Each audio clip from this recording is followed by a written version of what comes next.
Hello students, अनिमा classes में आपका स्वागत है। मैं आज आप लोगों को क्लास 6 साइंस का पार्ट 7 वस्तुओं का सामूहिकीकरण इस चैप्टर का प्रश्नोत्तर, मैचिंग द फ्लोइंग, ठीक है, और तो और फिल इन द ब्लैंक्स सारा कुछ करवाऊंगी, ठीक है। अगर आपको इस चैप्टर का क्लास नोट्स या फिर लेक्चर वीडियो चाहिए तो आप मेरे अनिमा क्लासेस में आपको आसानी से मिल जाएगा, ठीक है। इसके साथ साथ साइंस के साथ साथ अगर सोशल साइंस, मैथ्स या फिर इंग्लिश, हिंदी, ये सब सभी सब्जेक्ट का आपको अनिमा क्लासेस में मिल जाएगा। प्रश्नोत्तर वीडियो या लेक्चर वीडियो सारा कुछ, ठीक है। और तो और क्लास 6 से लेकर 12 तक के हर एक सब्जेक्ट का, हर एक चैप्टर का आपको प्रश्नोत्तर वीडियो, लेक्चर वीडियो सारा कुछ मिल जाएगा, ठीक है। तो आप लोग अनिमा क्लासेस को लाइक कीजिए, सब्सक्राइब कीजिए, आपको सारा कुछ मिल जाएगा। चलिए इस पार्ट को स्टार्ट करती हूँ। पहला प्रश्न है हम लोग का, एक तरफ पदार्थ का नाम दिया हुआ है और एक तरफ बताना है कि ये जल में घुलता है या फिर नहीं घुलता, यानी कि जल में यह अच्छी तरह से मिल जाता है या फिर नहीं मिलता, ये बताना है, ठीक है। तो पहला प्रश्न है चौक पाउडर, यह जल में अघुलनशील है। दूसरा सिरका, यह घुलनशील है। तीसरा कार्बन डाइऑक्साइड, यह भी घुलनशील है। चौथा डीजल, अघुलनशील। कांच के चूर्ण, यह भी अघुलनशील। दूसरा प्रश्न में हम लोग को एक साइड पदार्थ दिया हुआ है और दूसरी साइड बताना है कि यह कठोर है या फिर कोमल है, यानी कि सॉफ्ट है या फिर स्ट्रॉन्ग है, ठीक है। प्लास्टिक की गेंद कठोर, रुई कोमल, टेलकाम पाउडर कोमल, वस्त्र कोमल, स्पंज कोमल, कुर्सी कठोर, कांच कठोर, ठीक है। इसके बाद तीसरा में हम लोग को बताना है कि एक तरफ वस्तु का नाम दिया हुआ है और आपको बताना है कि यह चमकीला है या फिर चमकीला है या फिर चमकहीन है, यानी कि चमकीला नहीं है, ठीक है। पहला है प्लास्टिक की टोकरी, यह चमकहीन है। दूसरा सोना चमकीला है। तीसरा लोहे का छड़ चमकहीन है। चौथा स्टेनलेस स्टील का थाली चमकीला। पांचवा कोयला चमकहीन। उसके बाद चौथा नंबर हम लोग को ट्रू फॉल्स बतानी, यानी कि सही और गलत को बताना है। पहला प्रश्न है बर्फ का टुकड़ा पानी में तैरता है, उत्तर होगा सही। दूसरा प्रश्न है धातु ऊष्मा तथा विद्युत का सुचालक होते हैं, उत्तर होगा सही गलत। तीसरा प्रश्न है प्लास्टिक चुंबकीय पदार्थ है, उत्तर होगा गलत। चौथा प्रश्न है एक्सरे प्लेट परिभाषी होता है, उत्तर होगा सही। पांचवा प्रश्न है एल्यूमिनियम आघातवर्धीय होता है, उत्तर होगा सही। पांचवा प्रश्न में हम लोग को मैचिंग द फ्लोइंग करना, यानी कि मिलान करना है एक दूसरे से। पहला प्रश्न है लकड़ी का टुकड़ा, इसका होगा ह पानी में तैरता है। दूसरा नमक, इसका होगा द पानी में घुलनशील। तीसरा है धातु, इसका होगा श चमक। चौथा है पत्थर, इसका होगा अ पानी में डूब जाता है। पांचवा बटर पेपर, इसका होगा ब परिभाषी, ठीक है। छठा प्रश्न के जितने भी उत्तर है हम लोग को वन वर्ड में देना है, ठीक है। पहला प्रश्न है जल में विलीय पदार्थ कौन सा है, उत्तर होगा वॉशिंग पाउडर। दूसरा है कौन सा द्रव जल में अमिश्रणीय है, उत्तर होगा ग्लिसरीन। तीसरा प्रश्न है कौन सी सामग्री खाना पकाने के बर्तन बनाने के लिए उपयोग नहीं की जाती, उत्तर होगा तांबा। चौथा प्रश्न है कौन सी वस्तु आभासी है, उत्तर होगा स्टील या गिलास। पांचवा है कौन सा पारदर्शी पदार्थ है, उत्तर होगा हवा। छठा प्रश्न है कौन सा पदार्थ पानी से हल्का है, उत्तर होगा बर्फ। सातवां प्रश्न है कौन सा पदार्थ का टुकड़ा पानी में तैरता है, उत्तर होगा लकड़ी। आठवां प्रश्न है प्रकृति में पाया जाने वाला सबसे कठोर पदार्थ कौन सा है, तो होगा हीरा। नौवां प्रश्न है कौन सा पदार्थ अचुंबकीय है, उत्तर होगा एल्यूमिनियम।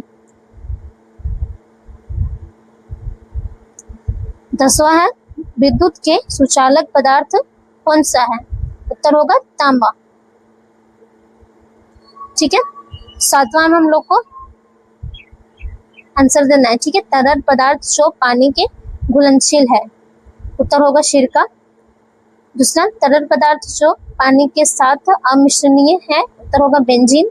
तीसरा प्रश्न है पारदर्शी वस्तुएं, उत्तर होगा वायु और कांच। चौथा प्रश्न है अपारदर्शी वस्तुएं, लकड़ी और पत्थर। पांचवा प्रश्न है ठोस जो पानी में घुलनशील है, उत्तर होगा नमक, चीनी। छठा प्रश्न है पदार्थ जो पानी में अघुलनशील है, उत्तर होगा सिरका या कॉफी। सातवां प्रश्न है पानी में डूबने वाले दो पदार्थ, उत्तर होगा पत्थर और कांच। आठवां प्रश्न है चुंबकीय पदार्थ, उत्तर होगा कोबाल्ट, स्टील। नौवां प्रश्न है अचुंबकीय पदार्थ, उत्तर होगा प्लास्टिक और लकड़ी। आठवां प्रश्न में रिक्त स्थान है, इसको भरना है, ठीक है। वस्तुओं को उनके गुणों के आधार पर एक साथ डेस किया जाता है, यानी कि समूह। दूसरा प्रश्न है जिन पदार्थ में चमक होती है उन्हें डेस कहा जाता है, उत्तर होगा चमकदार पदार्थ। तीसरा प्रश्न है पानी पर तैरने वाली वस्तुएं पानी से डेस होती है, उत्तर होगा हल्की, ठीक है। चौथा प्रश्न है डेस प्रकाश को अपने में गुजरने नहीं देते हैं, उत्तर होगा अपारदर्शी। पांचवा प्रश्न है सरसों का तेल और पानी डेस है, उत्तर होगा अमिश्रणीय। नौवां प्रश्न का जितना भी प्रश्न है उन लोगों के प्रश्नों को उत्तर हम लोग वन वर्ड में देंगे, ठीक है। पहला प्रश्न है उस गुण का नाम बताइए जिसमें स्टील और स्पंज एक दूसरे से भिन्न होते हैं, उत्तर होगा आघात वर्णनीयता। दूसरा प्रश्न है एक तरल का नाम बताइए जो पानी के साथ अमिश्रणीय है, उत्तर होगा तेल और पानी। तीसरा प्रश्न है दो गैसों के नाम लिखें जो पानी में कुछ हद तक घुल जाती है, उत्तर होगा कार्बन डाइऑक्साइड और ऑक्सीजन। चौथा प्रश्न है निम्नलिखित में से कौन पानी में घुलनशील है और कौन अघुलनशील। मूंगफली का तेल अघुलनशील, फिटकरी घुलनशील, मोम अघुलनशील, चीनी घुलनशील, रेत अघुलनशील, पेट्रोल अघुलनशील, नाइट्रोजन घुलनशील, ऑक्सीजन घुलनशील, तांबा अघुलनशील। पांचवा प्रश्न है पांचवा प्रश्न का क है, ठीक है, अंगा का क, जिसके माध्यम से हम बिल्कुल नहीं देख सकते हैं, उत्तर होगा अपारदर्शी पदार्थ। दूसरा है जिसके माध्यम से स्पष्ट रूप से देखा जा सकता है, उत्तर होगा पारदर्शी। 10वां प्रश्न में सबको ये बताना है कि कौन सा पानी से हल्का है, यानी कि कौन सा पानी में तैरेगा और कौन सा डूब जाएगा, ये बताना है, ठीक है।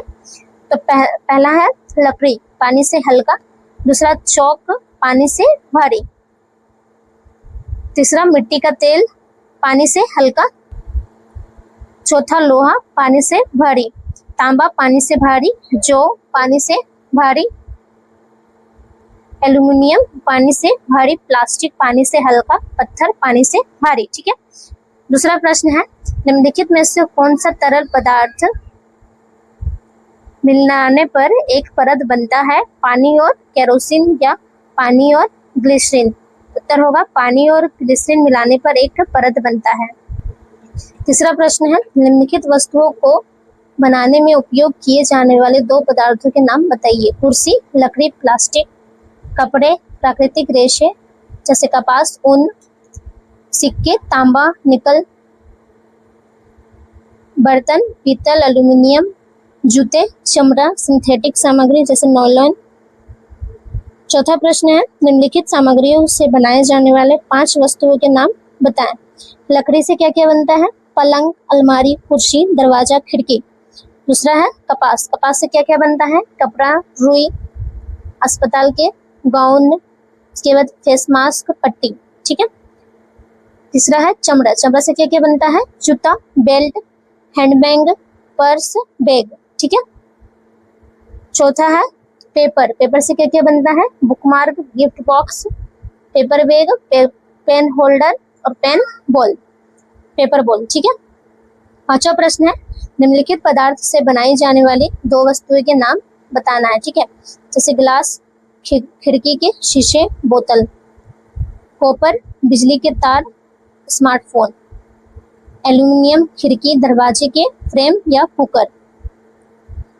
चौथा लकड़ी, कुर्सी और पलंग, ठीक है। छठा प्रश्न में हम लोग को बताना है कठोर पदार्थ और कोमल पदार्थ से क्या तात्पर्य है, तो 2 उदाहरण देकर समझाना है, ठीक है। इसका उत्तर होगा कठोर पदार्थ सख्त होते हैं और निरूपण का बड़ा प्रतिरोध करते हैं। उदाहरण होगा इसका लोहा, हीरा, पत्थर, कांच। ठीक है। कोमल पदार्थ नरम और कचीले होते हैं जिन्हें कम बल से ही विकृत किया जा सकता है। उत्तर होगा रुई, स्पंज, मोम, रबड़, कपड़े। ठीक है। छठा प्रश्न है, सातवां प्रश्न है हम लोग का, पानी में घुली ऑक्सीजन गैस का क्या महत्व है? जल में घुली कार्बन डाइऑक्साइड गैस जल में रहने वाले पौधों के लिए किस प्रकार सहायक है? पानी में घुली ऑक्सीजन गैस जलीय पारिस्थितिकी तंत्र और जल की गुणवत्ता के लिए अत्यंत महत्वपूर्ण है। यह पानी में घुलनशील ऑक्सीजन के रूप में मौजूद होती है, जिसका उपयोग जलीय जीव अपनी सांस लेने की प्रक्रिया में करते हैं। जल में घुली हुई कार्बन डाइऑक्साइड जलीय पौधों के लिए जीवन रक्षक और विकास में सहायक होती है, क्योंकि यह उनके भोजन बनाने की प्रक्रिया का मुख्य हिस्सा है। स्थलीय पौधे हवा से कार्बन डाइऑक्साइड लेते हैं, वैसे ही जलमग्न पौधे जल में घुली हुई कार्बन डाइऑक्साइड का उपयोग करके अपना भोजन बनाते हैं और जीवित रहते हैं। ठीक है। आठवां प्रश्न है, वस्तुओं के वर्गीकरण का क्या लाभ है? उत्तर होगा वस्तुओं का वर्गीकरण का निम्नलिखित लाभ है। पहला, अध्ययन में आसानी। दूसरा होगा सुव्यवस्थित व्यवस्था। तीसरा, समय की बचत। चौथा होगा तुलना में सहायक। पांचवा, पहचान में आसानी। और छठा होगा गुणों की समझ। ठीक है। 9वां प्रश्न है, विद्युत रोधी पदार्थ किसे कहते हैं? उदाहरण दे। ठीक है, उदाहरण दे के बताना है। उत्तर होगा विद्युत रोधी पदार्थ वे पदार्थ होते हैं जो अपने भीतर से विद्युत धारा को प्रवाहित नहीं होने देते हैं। इन पदार्थों में इलेक्ट्रॉनों का प्रवाह कम या न के बराबर होता है, जिसके कारण ये बिजली के झटके या शॉर्ट सर्किट से सुरक्षा प्रदान करते हैं। उदाहरण होगा रबर, कांच, प्लास्टिक, सूखी लकड़ी, शुष्क वायु। ठीक है। 10वां प्रश्न है, चुंबकीय एवं अचुंबकीय पदार्थ किसे कहते हैं? दो उदाहरण दे के समझाना है। उत्तर होगा चुंबकीय पदार्थ वे पदार्थ हैं जो चुंबक द्वारा जोर से आकर्षित होते हैं और आसानी से चुंबकीय गुण धारण कर सकते हैं। उत्तर उदाहरण होगा इसका लोहा, कोबाल्ट, निकेल। अचुंबकीय पदार्थ वे हैं जिन पर चुंबक का कोई प्रभाव नहीं पड़ता है या बहुत कम होता है। उत्तर होगा लकड़ी, प्लास्टिक, रबर। ठीक है।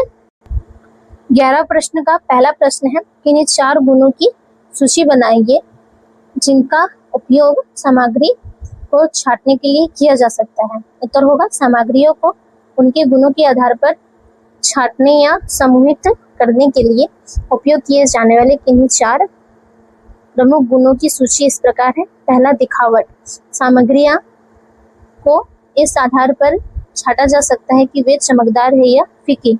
दूसरा, कठोरता। सामग्रियों को इस दबाने या खरोंचने की क्षमता के आधार पर वर्गीकृत किया जा सकता है। जिन पदार्थों को आसानी से संपीड़ित किया जा सके वे कोमल और जिन्हें दबाना कठिन हो वे कठोर कहलाते हैं। तीसरा, विलेयता। पदार्थ पानी या अन्य तरल पदार्थ में घुलते हैं या नहीं, इसके आधार पर उन्हें छांटा जा सकता है। चौथा, पारदर्शिता। यह गुण बताता है कि प्रकाश किसी वस्तु से होकर गुजर सकता है या नहीं। जो पदार्थ प्रकाश को गुजरने देते हैं वो पारदर्शी, जो आंशिक रूप से गुजरने देते हैं और वे पारभासी, और जो बिल्कुल नहीं गुजरने देते वो अपारदर्शी होते हैं। ठीक है। दूसरा प्रश्न है, किसी सामग्री को विलय या अविलय के रूप में कब वर्गीकृत करते हैं? अपने उत्तर की पुष्टि के लिए 2 उदाहरण दें। उदाहरण देकर समझाना है। जब कोई पदार्थ किसी विलायक में पूरी तरह से घुल जाता है और गायब हो जाता है तो उसे विलय पदार्थ कहते हैं। उदाहरण होगा पानी में चीनी, यानी पानी में चीनी को घोलते हैं तो वो पूरा तरह से घुल जाता है। दूसरा, पानी में नमक। जब कोई पदार्थ किसी विलायक में डालने पर नहीं घुलता, नीचे बैठ जाता है या तैरता रहता है तो उसे अविलय पदार्थ कहते हैं। उत्तर इसमें उदाहरण होगा पानी में रेत या पानी में तेल। ठीक है। तीसरा प्रश्न है, नारियल के तेल और पानी को मिलाकर हिलाने पर आप क्या देखते हैं? उपयुक्त उदाहरण देकर समझाना है। उत्तर होगा, नारियल के तेल और पानी को मिलाकर हिलाने पर वे तुरंत मिल जाएंगे और एक धुंधला सफेद मिश्रण बना सकते हैं। कुछ समय के लिए बिना हिलाए डुलाए रखने पर नारियल का तेल पानी के ऊपर तैरने लगेगा। चूंकि नारियल के तेल पानी से कम घना होता है, इसलिए यह ऊपर की परत में रहेगा और पानी नीचे रहेगा। चौथा प्रश्न है, बर्फ का टुकड़ा पानी पर क्यों तैरता है? उत्तर होगा, बर्फ का टुकड़ा पानी पर इसलिए तैरता है क्योंकि बर्फ का घनत्व पानी के घनत्व से कम होता है। जब पानी जमता है तो उसके अणु एक खुली क्रिस्टल संरचना में अवस्थित हो जाती हैं, जिससे वे अधिक जगह घेरते हैं और हल्की हो जाती है। पांचवा प्रश्न है, खाना पकाने के बर्तन चालक पदार्थ के बने होते हैं जबकि उनके हैंडल कुचालक पदार्थ के बने होते हैं, ऐसा क्यों? उत्तर होगा, खाना पकाने के बर्तन धातु के बने होते हैं ताकि उसमें जल्दी और समान रूप से भोजन तक पहुंच सके, जिससे खाना जल्दी पकता है। कहीं उनके हैंडल प्लास्टिक या लकड़ी के बने होते हैं क्योंकि खाना बनाते समय हैंडल गर्म ना हो और चलने के डर के बिना गर्म बर्तन को आसानी से सुरक्षित रूप से पकड़ा जा सके। छठा प्रश्न है, आप कैसे निष्कर्ष निकालेंगे कि पानी एक पारदर्शी पदार्थ है?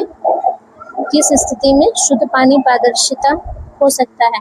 उत्तर होगा, पानी एक पारदर्शी पदार्थ है। यह निष्कर्ष वैज्ञानिक अवलोकन और प्रायोगिक जांच के आधार पर निकाला जा सकता है।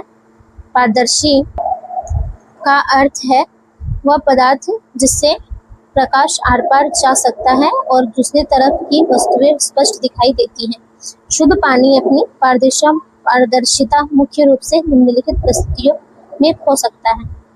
पहला है, अशुद्धियां मिलाने पर। यदि पानी में मिट्टी, दूध, पेंट या अन्य रंगीन ठोस पदार्थ मिला दिया जाए तो पानी अपारदर्शी हो जाता है।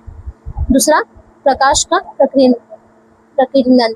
जब पानी में छोटे छोटे कण होते हैं तो वे प्रकाश को फैला देते हैं, जिससे पानी की आर पार देखने की क्षमता कम हो जाती है। तीसरा, ठोस अवस्था में। चौथा, बहुत अधिक गहराई में। ठीक है। छठा प्रश्न है, पारभासी और अपारदर्शी पदार्थ क्या है? उत्तर होगा, पारदर्शी पदार्थ जिनके आर पार प्रकाश की पूरी तरह गुजर जाता है और हम स्पष्ट रूप से देख सकते हैं। उदाहरण में होगा साफ कांच, पानी, हवा, प्लास्टिक। पारभासी पदार्थ जो प्रकाश को आंशिक रूप से गुजरने देते हैं लेकिन आर पार स्पष्ट नहीं दिखता है। उदाहरण में होगा बटर पेपर, तेल लगा कागज, फ्रॉस्टेड ग्लास, धुआं। अपारदर्शी पदार्थ से प्रकाश बिल्कुल भी पार नहीं हो पाते हैं और न ही आर पार देखा जा सकता है। ये वस्तुएं अपनी छाया बनाती है। उदाहरण होगा लकड़ी, धातु, पत्थर, सीमेंट की दीवार, गत्ता। ठीक है। तो मैं आज आप लोगों को इस चैप्टर के सारे प्रश्नोत्तर, matching the following, true false, fill in the blanks सारा कुछ करवा चुकी हूँ। आशा करती हूँ कि मेरा वीडियो आपको पसंद आया होगा। धन्यवाद।